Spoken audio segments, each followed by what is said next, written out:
ಕಲಬುರಗಿ ಜಿಲ್ಲೆಯ ಆಳಂದ್ ತಾಲೂಕಿನಲ್ಲಿ ಬರುವ ಸುಕ್ಷೇತ್ರ ನೀಲೂರು ದರ್ಗಾದ ಬಳಿ ಲಕ್ಷಾಂತರ ರೂಪಾಯಿ ಬೆಲೆ ಬಾಳುವ ಮತ್ತು ಅಪರೂಪದ 2 ತಲೆಯ ಹಾವು ಪತ್ತೆಯಾಗಿದ್ದು ಅದನ್ನು ಕಲಬುರಗಿ ನಗರದ ಕಿರು ಮೃಗಾಲಯಕ್ಕೆ ಒಪ್ಪಿಸಲಾಗಿದೆ.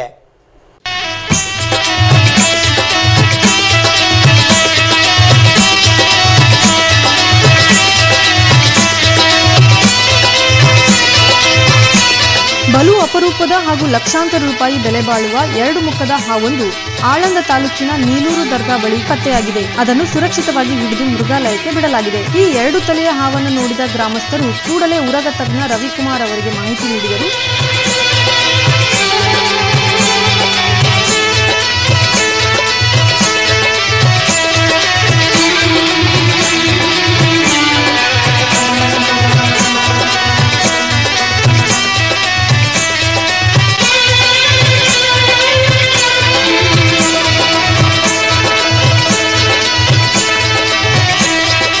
ನಮ್ಮ ಗುಲ್ಬರ್ಗ ಕಿರು ಮೃಗಾಲಯಕ್ಕೆ ನಮ್ಮ ರವಿ ಅವರು ಒಂದು ಮಣ್ಮುಖ ಹಾವು ತಂದು ಕೊಟ್ಟಿದ್ದಾರೆ.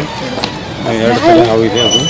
ಅದು ಇಲ್ಲೇ ಎಲ್ಲೋ ಪಕ್ಕದ ಹಳ್ಳಿಯಲ್ಲಿ ನೀಲೂರು ಅಂತ ಹಳ್ಳಿಯಲ್ಲಿ ಸಿಕ್ಕಿದೆ. ಜನ ಏನು ಮಾಡ್ತಾರೆ, ಅದಕ್ಕೆ ಹೊಡೆದು ಸಾಯಿಸ್ತಾರೆ ಅಂತೇಳಿ ಅವರು ನಮ್ಮ ಕಿರು ಮೃಗಾಲಯಕ್ಕೆ ತಂದು ಕೊಟ್ಟಿದ್ದಾರೆ. ಅದನ್ನು ಹೆಚ್ಚಿನ ರೀತಿಯಲ್ಲಿ ಸಂರಕ್ಷಣೆ ಮಾಡ್ತೀವಿ ಅಂತ ಹೇಳಿ.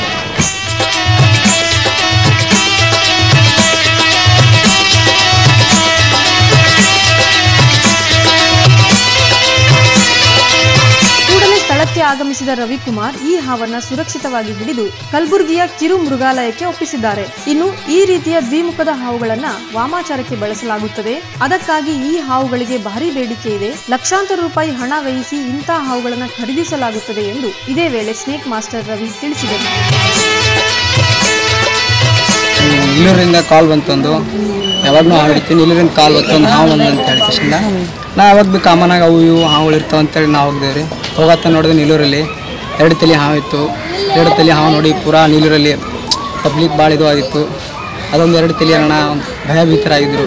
ಅದಕ್ಕೆ ಹೊಡಿಲಿ ಇದು ಮಾಡಲಿ ಅಂತೇಳಿ ಇದು ಮಾಡಂಗಾರ ಅಂತೇಳಿ ಹೋದೇವ್ರಿ. ಹೋಗಿ 2 ತಲೆದ ಹಾವು ಹಿಡಿದೇವ್ರಿ. ಹಿಡಿದಕೇಶನ್ ತಂದು ಇಲ್ಲಿ ಕೊಟ್ಟೇವ್ರಿ ಜೂಕ. ಮತ್ತು ಅದು 2 ತಲೆದು ಹಿಂಗೆ ದುಡ್ಡು ಬರ್ತಾವ ಹಂಗೆ ಬರ್ತಾವ ಅಂಥೇಳಿ ಭಾಳಷ್ಟು ಜನರು ಇದು ಮಾಡ್ತಾರೆ. ಅದು ದಯವಿಟ್ಟು ಮೂಢನಂಬಿಕೆ ಅದ, ಆ ಥರ ಹೋಗಬೇಡ್ರಿ. ಅದೇನೂ ಆಗಂಗಿಲ್ಲ, ಅದು ಎಲ್ಲ ಇಷ್ಟ.